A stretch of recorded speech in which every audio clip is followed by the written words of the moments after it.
Hey, you guys ever use that Thunderdome, or do you just put it up for decoration? You mean the Blood Dome? Save it for the Semantics Dome, E.B. White. Ooh, burn.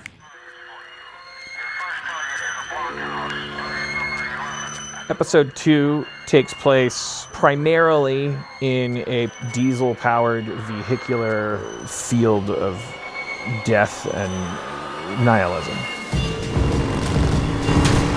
Morty, shoot the Mohawk guy! They all have mohawks! It was probably my favorite episode to work on because the cars themselves could have so much character with spikes and bones and other kind of like fun post-apocalyptic accoutrement.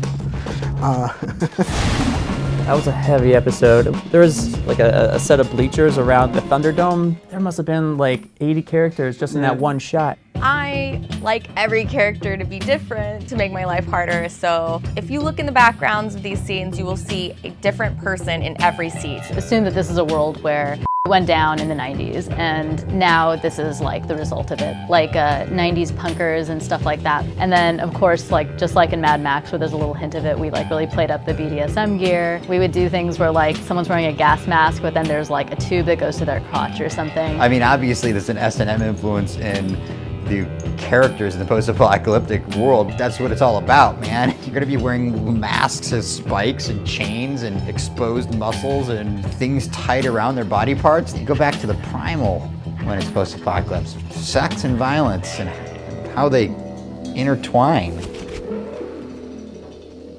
Oh, the Smith family, minus the dad. How long have you all been eating poop? We have never eaten poop. Me neither. Rick and Morty. All new episodes begin Sunday, July 30th at 11:30. Hey YouTubers, we're getting new Rick and Morty next Sunday night. It's going to be awesome. Episode 2. So be sure to subscribe to get everything. I'll be doing videos all season long. The episode 2, obviously, as you can see, is going to be that Mad Max Fury Road episode called Rickmancing the Stone. They actually do go after a stone in the episode, but the title is just a reference to Romancing the Stone, the Michael Douglas, Kathleen Turner movie from way back in the 80s.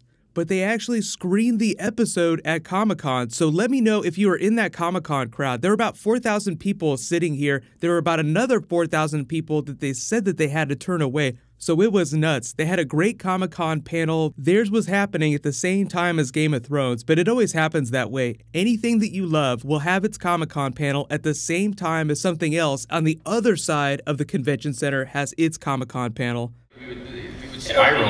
Everything that becomes canon is canon, you know? Like, if it's on screen in the show, then we take it as seriously as everybody watching the show. Season 3 opener, we see a glimpse of Rick's past, which is kind of a trick for the, Empire. But is any of that true, or did Rick really meet a Rick who has a Mad Max shoulder? No. He wants to know if the backstory was, if there's any truth in that backstory.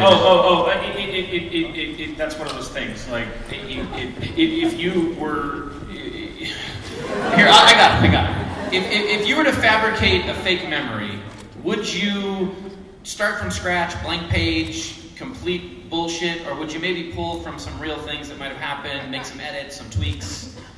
You know what I mean? Like, if you're gonna Photoshop somebody that's like at a convention and they're going, yay, and then you're gonna put 2 dicks in their hands, like there's some stuff that you're gonna use from reality to make that happen.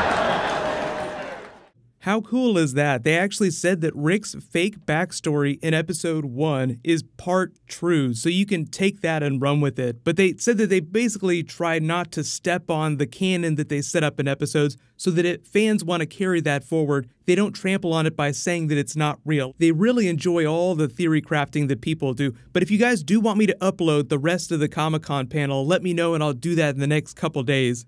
But the episode itself just picks up where episode 1 left off. It's like the Smith family trying to get used to life without Jerry. He's moving out. You start to see what the dynamic is going to be like while he's not living with them. And then Rick needs to get a stone. So they go to this alternate Earth. So this is happening in present day, like this post-apocalyptic future. Remember that as a show, Rick and Morty doesn't mess with time travel. They only travel to present day on other Earths. So that's why they explained that something really bad happened on this Earth in the 90s. And now they're all wearing BDSM gear and acting like Mad Max. They have a version of Immortan Joe from Fury Road. Summer winds up killing one of them while they're trying to escape, so by the rules of the apocalypse, they invite her to join their scavengers group. So Summer is hardcore in this episode.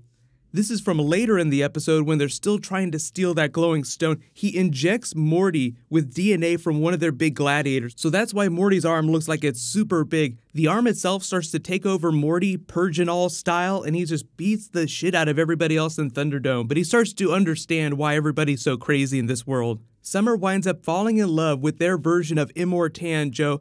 The metaphor of the episode, through Morty's giant arm in Summer, is letting go. So it's like you let go of Jerry, their life is changing. So that's like the big theme of the episode, but they do it using all this Mad Max stuff.